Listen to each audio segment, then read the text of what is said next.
एक बार की बात है, किसी जंगल में एक कौवा रहता था। वो बहुत ही खुश था, क्योंकि उसकी ज़्यादा इच्छाएं नहीं थीं।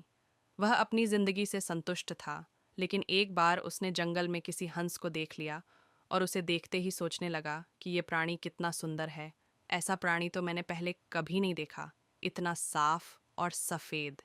यह तो इस जंगल में औरों से बहुत सफ़ेद और सुंदर है, इसलिए यह तो बहुत खुश रहता होगा। कौवा हंस के पास गया और पूछा, भाई तुम इतने सुंदर हो, इसीलिए तुम बहुत खुश होगे। इस पर हंस ने जवाब दिया, हाँ, मैं पहले बहुत खुश रहता था, जब तक मैंने तोते को नहीं देखा था। उसे देखने के बाद से लगता है कि तोता धरती का सबसे सुंदर प्राणी है। हम दोनों के शरीर का तो एक ही रंग है, लेकिन तोते के शरीर पर दो दो रंग है। उसके गले में लाल रंग का घेरा और वो सूर्ख हरे रंग का था। सच में वो बेहद खूबसूरत था। अब कौवे ने सोचा कि हंस तो तोते को सबसे सुंदर बता रहा है, तो फिर उसे देखना होगा। कौवा तोते के पास गया और पूछा, भाई तुम दो दो रंग पाकर बड्ढे खुश होगे? इस पर तोते ने कहा, हाँ, मैं तब तक खुश था जब तक मैंने मोर को नहीं देखा था। मेरे पास तो दो ही रंग हैं, लेकिन मोर के शरीर पर तो कई तरह के रंग हैं। अब कौवे ने सोचा, सबसे ज्यादा खुश कौन है, ये तो मैं पता करके ही रहूंगा, इसलिए अब मोर से मिलना ही पड़ेगा। कौवे ने मोर को जंगल में ढूंढा, लेकिन उसे पूरे जंगल में एक भी मोर नहीं मिला।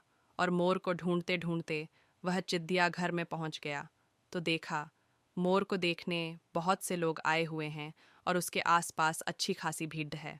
सब लोगों के जाने के बाद कौवे ने मोर से पूछा, भाई तुम दुनिया के सबसे सुंदर जीव हो और रंग बिरंगे हो, तुम्हारे साथ लोग फोटो खिंचवा रहे थे, तुम्हें तो बहुत अच्छा लगता होगा और तुम तो दुनिया के सबसे खुश जीव होंगे।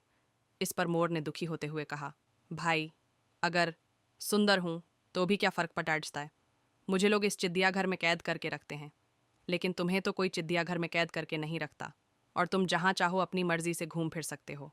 इसलिए दुनिया के सबसे संतुष्ट और खुश जीव तो तुम्हें होना चाहिए, क्योंकि तुम आज़ाद रहते हो। कौवा हैरान रह गया, क्योंकि उसके जीवन की अहमियत कोई दूसरा बता गया। दोस्तों, ऐसा ही हम लोग भी करते हैं। हम अपनी खुशियों और गुणों की तुलना दूसरों से करते हैं, ऐसे लोगों से जिनका रहन सहन का माहौल हमसे बिल्कुल अलग होता है।